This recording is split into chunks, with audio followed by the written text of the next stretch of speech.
Bonjour à tous, bonjour à toutes. Je suis heureuse de vous retrouver pour notre deuxième séance de pilates au sol.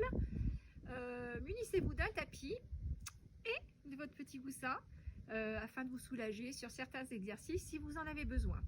Nous allons reprendre l'exercice du tir à l'arc que nous avons vu dans la séance numéro 1 et apporter une variation. Je suis bien droite, j'ai les deux jambes tendues, serrées, mon centre est engagé, le ventre est avalé. Vous mettez vos bras dans l'alignement des épaules. Je vous rappelle le mouvement. On plante sa fèche avec une main en soufflant. On tire sur la corde de l'arc. Je continue à souffler. Mon regard suit le coude sur l'arrière. Le ventre est plaqué. Je reviens sur l'inspiration. Petit rappel, de l'autre côté, vous ne devez pas faire de mobilité et planter la flèche à l'extérieur de votre cible. On reste bien dans l'axe. Nous allons amener une variation, comme je vous l'ai dit, au mouvement du tir à l'arc. Même posture que tout à l'heure, vous avez un fil qui vous tire le sommet du crâne vers le ciel, les bras dans l'alignement, le ventre est plaqué. Je plante ma flèche, je souffle, je tire sur la corde de l'arc, sans mobilité au niveau de la taille. La corde de mon arc lâche, je développe le bras en entier. On revient sur l'inspiration, le ventre plaqué au maximum. Vous pouvez faire 5 mouvements à droite, 5 mouvements à gauche et sur le premier aussi. Nous allons passer au mouvement du shoulder bridge. Vous êtes allongé sur le dos, jambes pliées. Les jambes sont ouvertes largeur de votre bassin, les talons proches des fessiers. On descend ses épaules de façon à avoir les mains bien basses. Une fois que je suis dans cette position, il faut que j'aille chercher des respirations thoraciques. Vous mettez les mains sur les côtes, je vide mon ventre, je serre le périnée. Et on ouvre la corde et on souffle sans gonfler son ventre. Puis sur un souffle, prends une grande inspire. Développe ta colonne vertébrale, souffle, monte sans écarter tes genoux. Fais le pont sur les épaules. Une fois que je suis arrivée en haut, une grande inspire, sans gonfler le ventre et sans bouger pour stabiliser. Je redescends en soufflant, en posant mes vertèbres les unes après les autres, sans écarter mes genoux, très important, et en avalant mon ventre au maximum. L'image que je peux vous donner, c'est j'amène mes fessiers en direction des talons. Le fameux coussin, si lorsque vous redescendez, vous avez du mal à garder les genoux ouverts largeur du bassin, vous avez envie de les ouvrir. Utilisez le coussin. Je me installe mes talons ici et je le croise entre les cuisses. Monte en soufflant, ventre plaqué, développe ta colonne au maximum en serrant bien ton fessier. En haut, tu prends une grande inspire sans gonfler le ventre.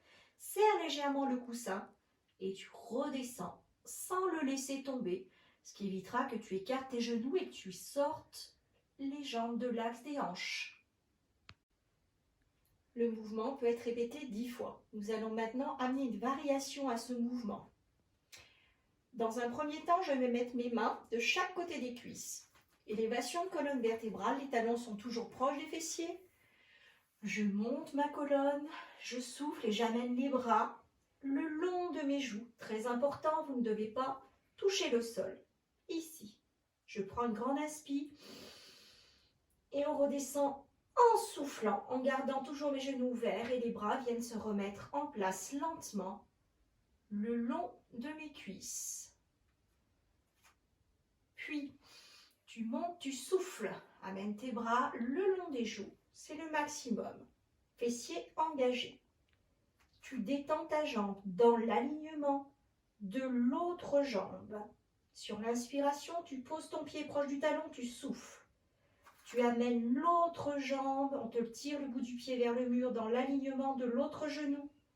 Tu poses, tu souffles. On prend une inspire. On serre bien la ceinture ici. Et on vient redescendre les vertèbres les unes après les autres.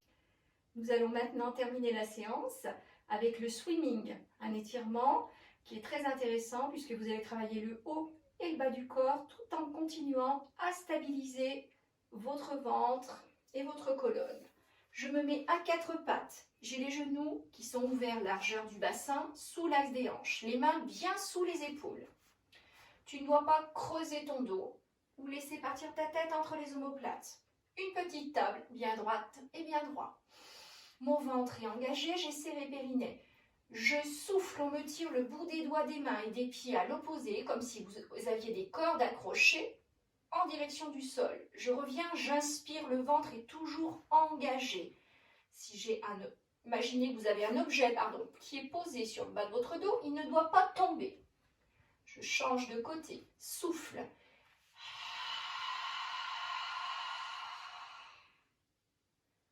Inspire. Mauvaise posture, souffle. Reviens, inspire. Tu as monté la main vers le ciel, la jambe en l'air et tu n'as pas tenu le mouvement sur ton souffle. Une dernière fois.